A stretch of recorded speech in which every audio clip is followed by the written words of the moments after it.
सतगुरु प्रसाद। ओम तत्सत वो कभी नाश नहीं होगा।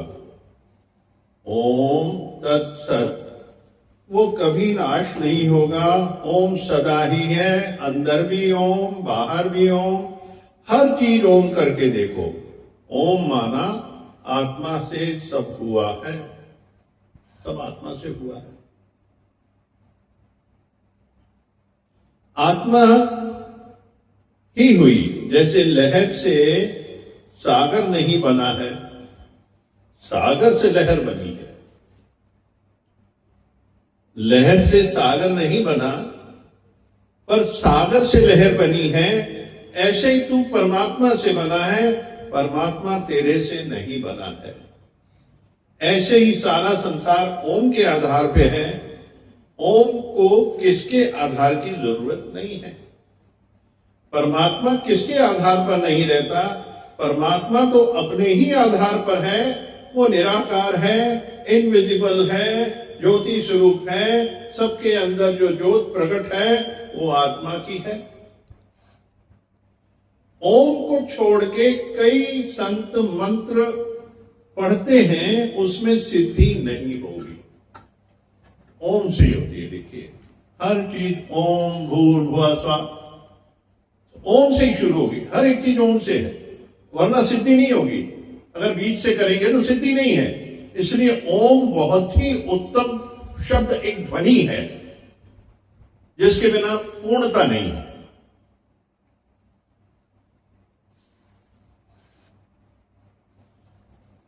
ओम के सिवा कोई श्लोक भी सिद्ध नहीं होगा। भगवान मंत्र पढ़े या नहीं पढ़े पर बोलते ये ओम भूर्भुवः स्वः, ओम त्र्यंबकम, ओम नमः शिवाय, ओम गणगणपताय नमः, ओम ओम नारायणाय।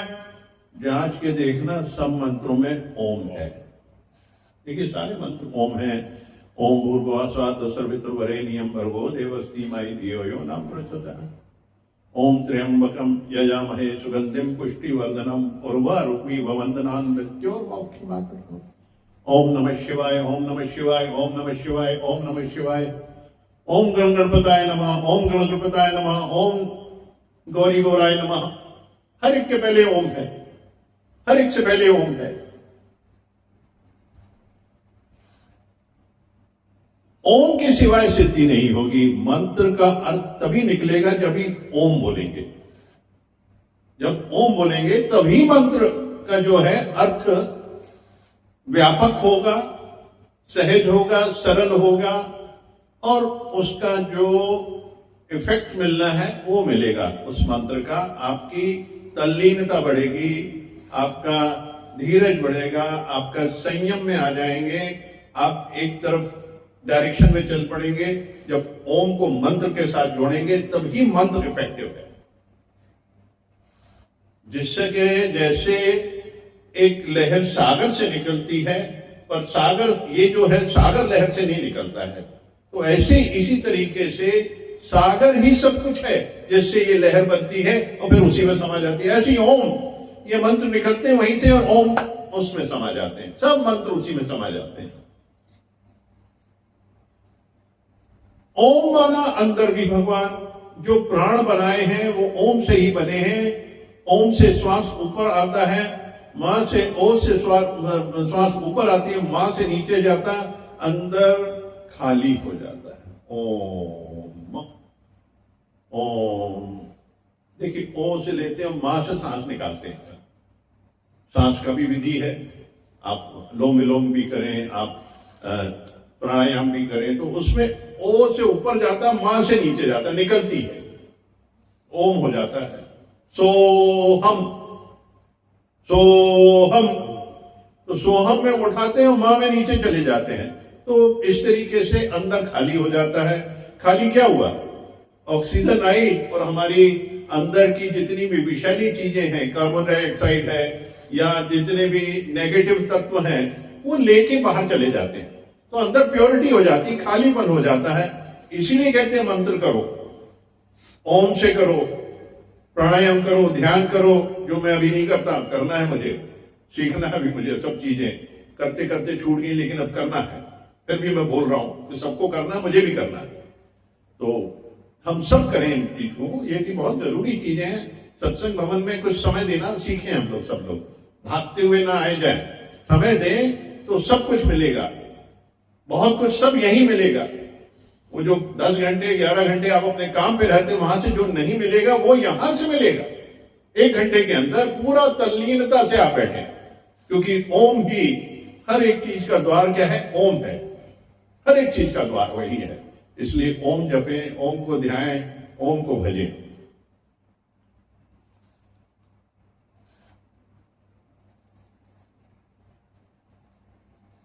तुमको ऑल माइटी होना पड़ेगा, तब तुम ऑल माइटी हो जाएगा, जानेगा। तुमको ऑल माइटी होना पड़ेगा, तब तुम उस ऑल माइटी को जान पाएगा। मैं ही तो हूं, मैं ही तो हूं, मैं ही तो हूं, सबके अंदर तुमको जाना पड़ेगा। तुम देखेगा ये गरीब है, ये साहूकार है, ये स्त्री है, ये मर्द है, तुम गया काम से, तुम तो गया। अगर ये फर्क देखोगे तो तुम तो गए। तुमने चमड़ी देखी, शरीर देखा, कर्म देखे, तो चमार हो गए। दादा भगवान कहते थे चमार हो गए, तुमने चमड़ी देख ली। जैसे अष्टावक्र जी को जब जनक जी की सभा में लोग हंसने लगे उसके ऊपर, क्योंकि उनके 8 वक्र थे, शरीर के 8 मोड़ थे, उनके पिताजी का श्राप था उसके ऊपर, पर बुद्धिमानी, अति बुद्धिमान इंसान। तो जैसे ही वो वहां घुसे, लोग हंसने लगे। थोड़ी देर के बाद अष्टावक्र भी जोर जोर से हंसने लग गए, उससे ज्यादा। तो सब स्तब्ध रह गए, भाई ये क्यों हंस रहा है? जनक जी ने पूछा ये क्यों हंस रहा है? भाई तो आप किस लिए हंस रहे? लोग तो ठीक है हंस रहे थे, कारण था, लेकिन आप क्यों हंसे? बोला मैं हंस रहा हूं, मैंने सोचा था कि मैं ज्ञानियों की सभा में जा रहा हूं, पर यहां तो सारे मूर्ख हैं, चमार हैं सारे। चमड़े को देख के इनका परिवर्तन हो रहा है, तो ये चमार हैं। तो देखिए हमारी नजर में ना ही फर्क होना चाहिए स्त्री पुरुष का, ना ही किसी के कर्म की बात आनी चाहिए, ना ही कोई छोटा बड़ा आना चाहिए, क्योंकि कोई बना ही नहीं। ना किसी को प्रभाव से देखें, ना किसी को अभाव से देखें, सबको प्यार से देखें, क्योंकि ये अभाव प्रभाव है, ये संसारी चीजें हैं, तो हमको इनसे दूर भागना है। क्योंकि जब हमें बोध हो गया कि अभाव प्रभाव दोनों चीजें काम की नहीं है, काम की चीज है तो सिर्फ प्रेम, प्यार, श्रद्धा, समर्पण, तल्लीनता, संस्कार और ओम में लिप्तायमान होना, मंत्रों में लिप्तायमान होना। जब यही सब कुछ ज्ञान है, तो फिर हम ये छोटी छोटी चीजों में क्या जाएंगे? जब हमने ये सब सीख लिया, भाई जब सीख लिया कि साइकिल ऐसे चलाई जाती है, तो अब तुम पैदल लेके साइकिल लेके थोड़ी चलोगे। तुम तो साइकिल बैठोगे, पैडल मारोगे, साइकिल चलाओगे कि ऐसी पकड़ के ले जाओगे? भारी सामान लेके जाओगे, चला सकते हो, सीख लिया है तो अब साइकिल चलाओ, चला के ले जाओ उसको। पकड़ के ले जाओगे तो कितना ले जाओगे? हाँफते रहोगे उसको। तो देखिए जब हमने सीख लिया, ये सब चीजें समझ आ गई, गुरु के दर पे आके उनके वचन समझ लिए हैं, तो हमको वहां मार्ग पे चलना है। सब में अपनापन, किसी से द्वैत नहीं। ओम ही एक शब्द है। देखिए सबसे पहले एक ध्वनि उठी और उसी से ओम की जननी हुई, ओम, क्योंकि ओम भी एक ध्वनि है। और ओम का तात्पर्य है साकार परमेश्वर से। ओम एक सीढ़ी है। ब्रह्मा, विष्णु, महेश, इनको ओम से जाना जाता है, क्योंकि एक साकार रूप है। परमात्मा का साकार रूप ये है, और जो शिव है उससे जनित जो अंधकार है, पर वो अंधकार नहीं, शून्यता है। वो शून्यता निराकार है। वहां पहुंचने के लिए ओम की सीढ़ी से जाना पड़ेगा। ब्रह्मा विष्णु के दर्शन करते हुए आगे जाना पड़ेगा, और शिव के उस अंधेरे में गुम होना पड़ेगा। शिव से जनित जो अंधेरा है उसमें गुम होना पड़ेगा। तो यही पहले ओम तो आएगा ही आएगा, तभी निराकार आएगा।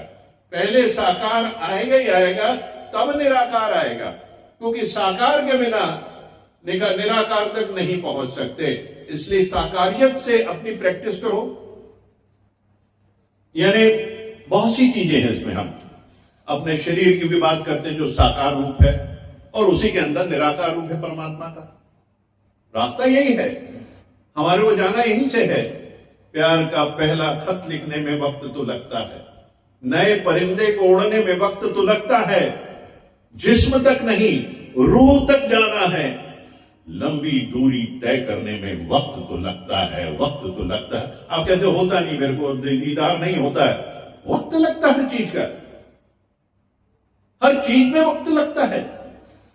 चलना तो शुरू करो, साकार से पकड़ना तो शुरू। इसलिए कहते ना भगवान दरअसल मूर्ति पूजा में बिलीव ज्यादा नहीं करते, पर कहते जो जा रहा है उसको जाने दो, क्योंकि उसको मार्ग वहीं से मिलेगा। भगवान कहते थे जब हम लोग सब निराकार की पूजा में आ गए, निराकार के बंधन में आ गए, निराकार में आ गए, तो कोई कहता था कि वो हवन कर रहा है, वो मंदिर जा रहे हैं, वो पहाड़ों पे जा रहे हैं, वो हर जगह एक एक दर्शन करते हैं, हाथ लगाते हैं, छूते घूरते हैं। बोले करने दो ना, कम से कम कुछ तो कर रहा है, करते करते फिर निराकार में जाएगा ना। हम पहली क्लास में उसको रोके नहीं किसी को भी, हर एक को करने दें, साकार में उसको डूबने दें।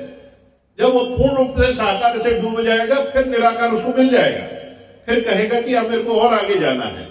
तो आगे जाने के लिए पहली क्लास तो पढ़ना पड़ेगा, और पीएचडी करने के लिए तो पहली क्लास तो करनी पड़ेगी, प्राइमरी करनी पड़ेगी, सेकेंडरी करनी पड़ेगी, कॉलेज करना पड़ेगा, पोस्ट ग्रेजुएशन करने पड़ेगी, डॉक्टरेट करनी पड़ेगी, तब तुम अल्टीमेट को पाओगे।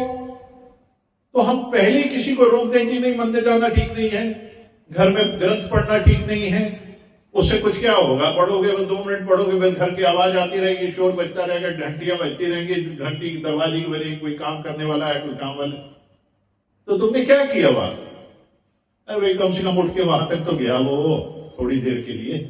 भगवान ये भी कहते थे कि कुछ लोग आते हैं सो जाते हैं, तो भाई वो अपनी थकान उतार रहे हैं, कम से कम एक दिन तो उनकी नींद जागेगी, आने दो उनको सत्संग में, सोने दो या नींद लगाने दो उनको।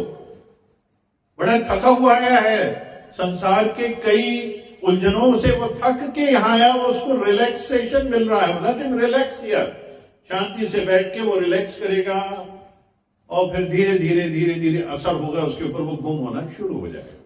इसलिए साकार में जाने में कोई रोक नहीं है, पर पावती आपकी जो प्राप्ति है वो निराकार से ही होगी, शरीर से नहीं होगी। उसके अंदर उतरेंगे जब हम, तभी वो प्राप्ति है परमात्मा की, निराकार की।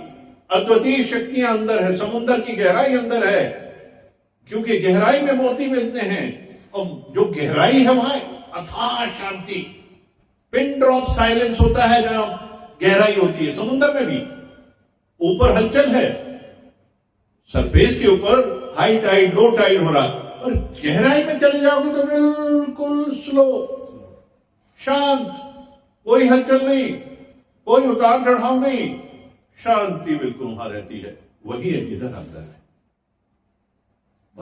बाहर जो है ना ज्वार भाटा, हाई टाइड लो टाइड ऊपर ही ऊपर है, ये सारी चीजें ऊपर ऊपर है।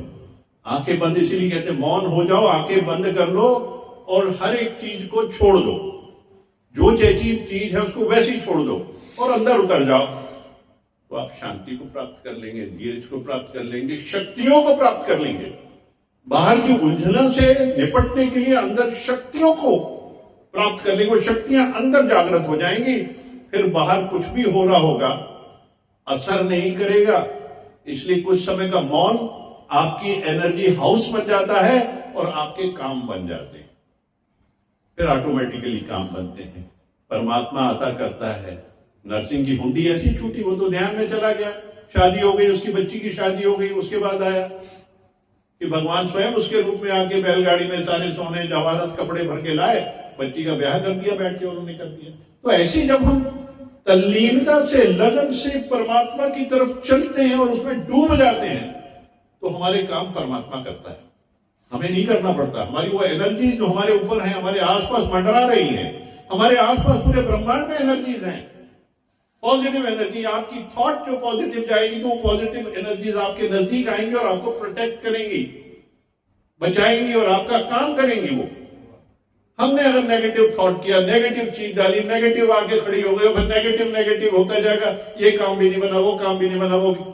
देखिए इसमें बहुत सार है। कटनी का ये किस्सा बताता हूं आपको मैं। वहां बहुत बड़ा धाम है, आप लोग जाते हैं वहां पे, हरे माधव गुरु जी थे वहां पे। शिष्य आते थे बाहर से, ट्रेनों से आया करते थे, बैठते। एक बार एक आया और जल्दी जल्दी करने लगा कि वो ट्रेन आने वाली है, और बाबा जी नहीं तू बैठ, खाना खा के जा, ट्रेन आएगी बाद में आएगी, तो आराम से खाना खा, चैन से खाना खा, भूल जा उसके बारे में, तेरा काम हो जाएगा, तू बैठ जा। अब वो संत रुक गया, गुरु जी की बात मान ली उसने, बैठ के उसने प्रेम से खाना खाया, उठा, अपना बैग लिया और स्टेशन की तरफ गया। जैसे ही वहां पहुंचा, ट्रेन उसको आते हुए दिखी उसको। ये है पॉजिटिविटी, ये है आपके भाव, ये है आपकी एनर्जी, ये आपकी सोच। क्योंकि धीरज से किए हुए जितने भी काम होंगे वो लेट नहीं है, लेट नहीं कहते उसको, वो गाड़ी परमात्मा अपने आप रोक लेता है हर चीज को। वो 1 घंटा लेट थी ट्रेन उस समय, 1 घंटा लेट आई, क्योंकि अभी इसको खाना खाना था, बाकी चीजें होनी थी। गुरु का प्रभाव था वहां पे उस इलाके में। गुरु जी जिनका इतना प्रभुत्व था, उनकी एनर्जी थी, शक्तियां थी, और वो सब हुई। और वो उसका, इसलिए हम अपने जीवन में कभी भी कोई काम बड़े धीरज से करें, बहुत जल्दी जल्दी ना करें, उसमें काम बनते नहीं है। और वो काम होंगे, ये मान के चलिए, ये गुरु की शक्ति है। अगर आपने गुरु किया तो गुरु की बहुत सारी जिम्मेदारियां आपके प्रति हैं कि आपके हर काम को सुंदर तरीके से करें।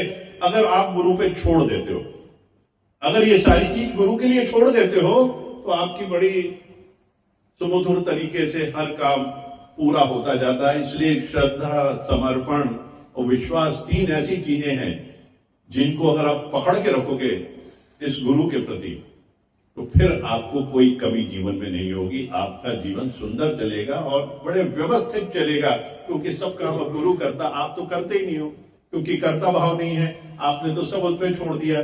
छोड़ के आगे चलिए, बस यही एक मार्ग है। हम लोग समर्पित हो जाएं, समर्पित हो जाएं, समय का ध्यान रखें और समर्पित हो जाए। आपको 1 घंटे में आपको कई घंटों का मिल जाएगा, बहुत कुछ मिलेगा। कम से कम 1 घंटा समर्पित रहे गुरु के प्रति, फिर आपको तो 24 घंटे आपके साथ है, वो गुरु आपके साथ जाएगा, जहां आप जाओगे वहां जाएगा। ओम ओम हरि ओम हरि ओम।